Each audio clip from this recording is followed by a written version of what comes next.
Goedenavond, het is 21 mei, Hemelvaartsdag. De zorg van de veiligheidsregio is vandaag waarheid geworden, want het was heel druk in Zeeland. Niet alleen met Zeeuwen, maar ook met dagjesmensen uit de rest van het land. Kijkt u naar een overzicht van het Zeeuwse nieuws van vandaag. De Zeeuwse wegen stroomden vandaag weer vol. Het zorgde voor files richting de kust en overvolle parkeerplekken met strandgangers. Dat had ik eigenlijk niet verwacht. Ja, ik dacht wel dat het druk was geworden, maar zo druk had ik niet verwacht. Dit zijn wel heel veel mensen. Had u dat verwacht? Ik had het hier eigenlijk wel verwacht op deze plek, ja. De veiligheidsregio deed vanmiddag een oproep om niet meer naar Zeeland te komen. Maar toen lagen velen al lang en breed in het zand. Heerlijk. Ja, echt. Ik ben gek op strand dus. Al die dagen binnen zitten, word je wel een beetje zat. Ondanks de drukte hier op de Brouwersdam hielden veel strandgangers zich aan de 1,5 meter regel. Je ziet toch wel dat mensen redelijk ruimte ertussen houden. Dat moet wel natuurlijk, hè, want we willen niet ziek worden. Maar we zitten wel in de buitenlucht, hè, dus alle bacteriën zijn zo weer weg. Goedemiddag. Ik zag u net wat dicht op elkaar staan. Ja, maar u houdt er nu alweer prima rekening mee, dus dat gaat hartstikke goed. Vandaag was de eerste dag dat de gemeente Veere vrijwilligers inzette om te controleren of bezoekers en toeristen zich aan de coronamaatregelen houden in het drukke hemelvaartweekend. Zoals hier in Domburg, waar Fedor van der Haven helpt om toezicht te houden.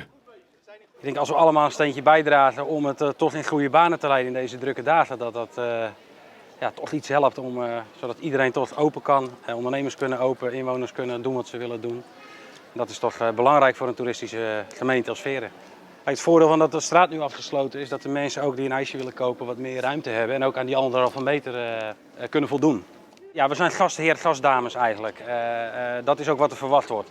Gewoon de mensen vriendelijk vragen van joh, wil je alsjeblieft hierop letten, heb je gedacht daaraan en vooral die afstand bewaren, daar gaat het om. In totaal worden tot en met zondag ongeveer 40 vrijwilligers extra ingezet naast de reguliere BOA's. Ja, als er iets gebeurt dan hebben wij gelukkig hulp van BOA's en politie. Hè. Dus daar kunnen we naar bellen en dan kunnen we de locatie aangeven waar het dan echt misgaat, mocht het echt misgaan. En dan komen zij snel ter plaatse. Ja, dus met je fiets aan de hand mag je er langs en anders even omrijden.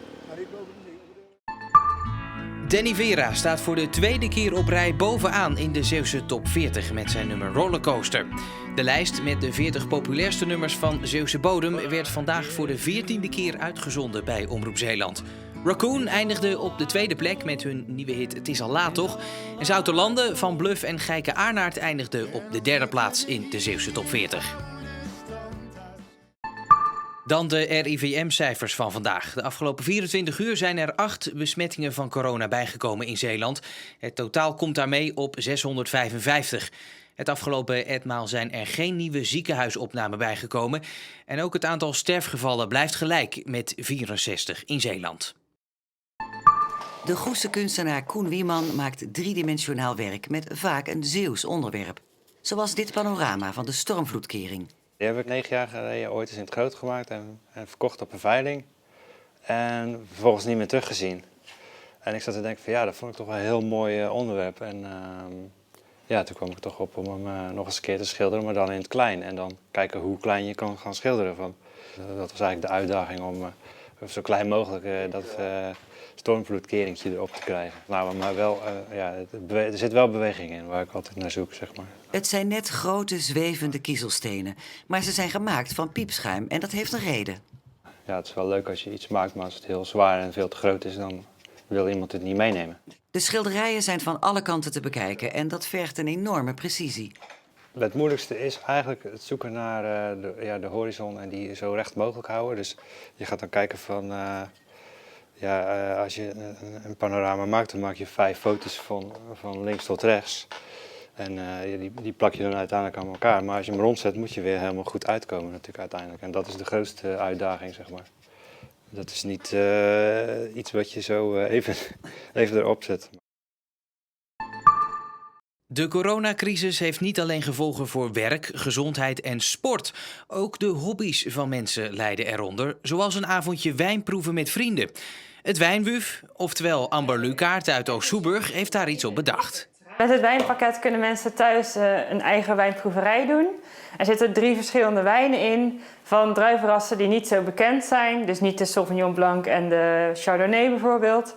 Zodat mensen echt uit hun comfortzone kunnen gaan en dus thuis aan de slag kunnen met een wijnproeverij.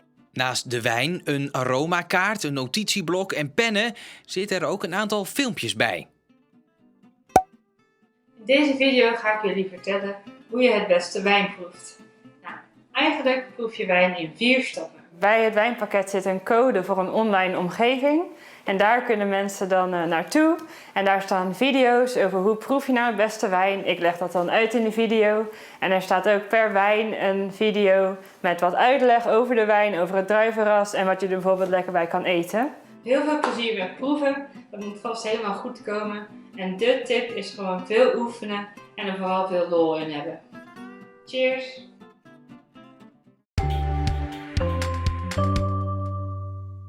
Door een hoge drukgebied boven Duitsland was het op de meeste plaatsen een zomerse dag. Dat betekent een maximumtemperatuur van 25 graden of meer. Bij eerst een zwakke zuidoostenwind, maar er was wat zeewind, ook op de Schelde. Dit is overigens bij Cats bij de Zandkreek. En sommige bloemen gedijen goed bij warmte en droog weer. Dit is de duizendschoon in alle pracht. Het zal morgen trouwens minder warm zijn, maar vannacht is het heel zacht, bij minima rond 16 graden. Eerst is het nog redelijk helder, later raakt het bewolkt en mogelijk valt er onder de ochtend een drupregen. Morgen is daarna meestal bewolkt door een front dat langzaam overtrekt. Soms kan er verspreid wat regen of motregen vallen, maar veel wordt dat zeker niet. En in de avond zijn er weer meer opklaringen. De maximumtemperatuur is morgen 19 tot 22 graden bij een stevige zuidwestenwind in de middag. Het weekend is vrijwel droog met veel opklaringen, wat stapelwolken door een west- tot zuidwestenwind. Mogelijk valt er een bui op zaterdag, maar zondag is droog en ook begin volgende week komt er weinig of geen regen bij. Tot zover het Zeeuwse nieuws en weer van vandaag. Morgen overigens weer vanuit de studio. Ik wens u nog een hele fijne avond.